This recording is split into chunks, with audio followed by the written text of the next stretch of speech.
Once the energy trials were diverting attention from the real motive in operation, KPMG and Accenture conspired to take down Enron and transferred its tax-sheltered equity, taking nearly $40 billion of its $50 billion under management, into the international cartel of bankers through the KPMG cooperatives of firms in electronic transfers using their offshore and overseas presence in Zug, while Enron's creditors fought over the scraps.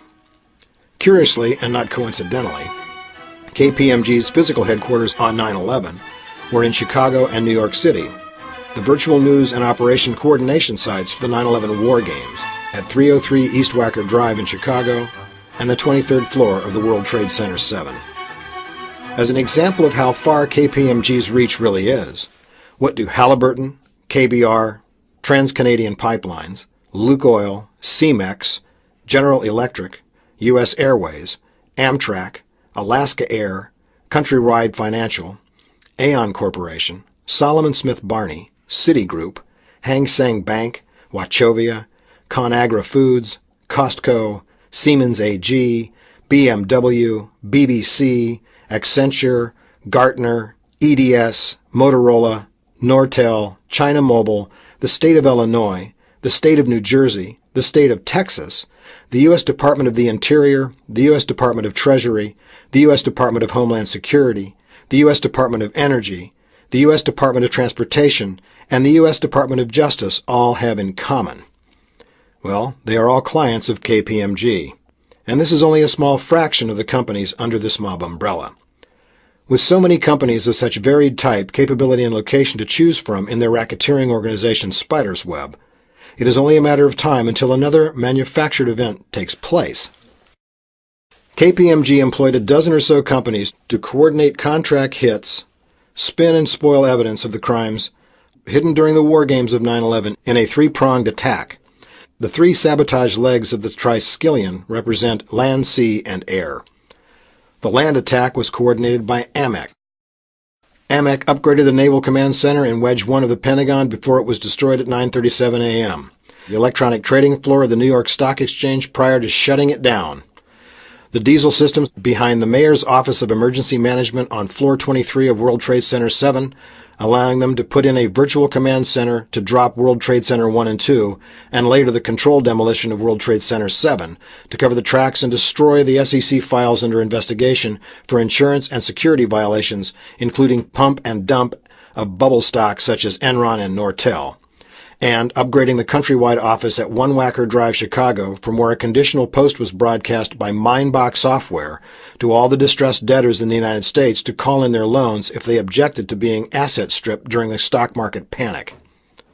The air attack was coordinated by the Canadian company Bombardier. Bombardier is the coordinator of the decoy and drone maneuvers executed during the 30-hour stand-down with insider knowledge that the planes had been modified so that a beta decoy could be switched electronically into an unstoppable drone by embedded QRS-11 gyro chips installed by Boeing, manufactured by Thales, in partnership with Raytheon. The sea attack was coordinated by the Canadian Steamship Lines. Canadian Steamship Lines coordinated the Offshore Marine Command and Control C4ISR with the U.S. Navy and U.S. Naval Command Center. Once the Navy wedge of the Pentagon was destroyed, control over U.S. naval assets around the world, including the Straits of Formosa, could be transferred to NATO Supreme Allied Command in Europe. Canadian Steamship Line ships are built in China and employ Russian crews that commonly penetrate deep into America's inland waterways and ports, including the Great Lakes and the Hudson River.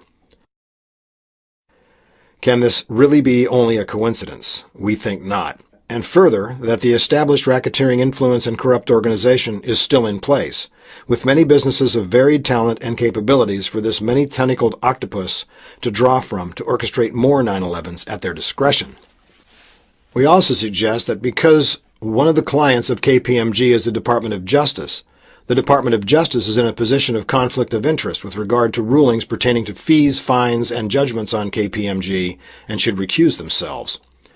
It might also be a prudent move in lieu of the evidence presented to reopen the case against KPMG regarding tax violations and tax shelters to uncover and find those entities with much more guilt than merely tax sheltering frauds for wealthy clients. It is clear that this organization, KPMG, and its tax shelters, auditing and tax services, is connected to financial, governmental, media, and commercial entities in such a way as to prove a common thread in a racketeering influence and corrupt organization as described under U.S. penal codes. Additionally, that it appears that this criminal enterprise has performed and operated murder-for-hire services for parties at an even higher level of deception for the sole purpose of enrichment and control of the global commons. It can also be seen throughout our investigation that a Canadian-controlled global engineering and construction company, AMEC, a client of KPMG and the racketeering influence and corrupt organization, can be described as an intelligence agency for the criminal activity.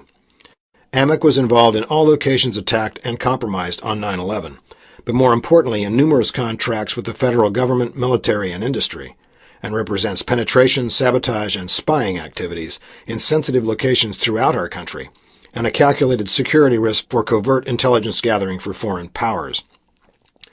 Finally, when the timing of the crime is analyzed, the crime is a racketeering crime because it is seen to correlate perfectly with the panic and recovery of the stock market, generating huge insider pump-and-dump trading profits for the witting or unwitting users of KPMG abusive tax shelters.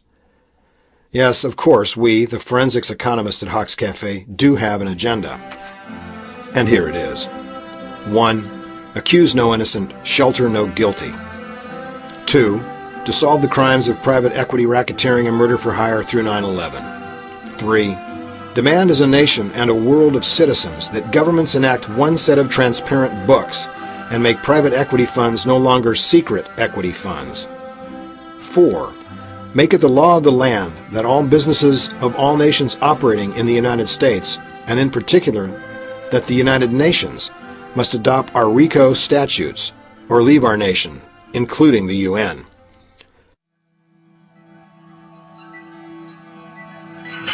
Join us and let us help get millions of victims out of the mind box, a form of thought control, because it is time to become that bird of prey that lives inside of all of us. There is a big change coming. I don't care who you are, we will change everyone.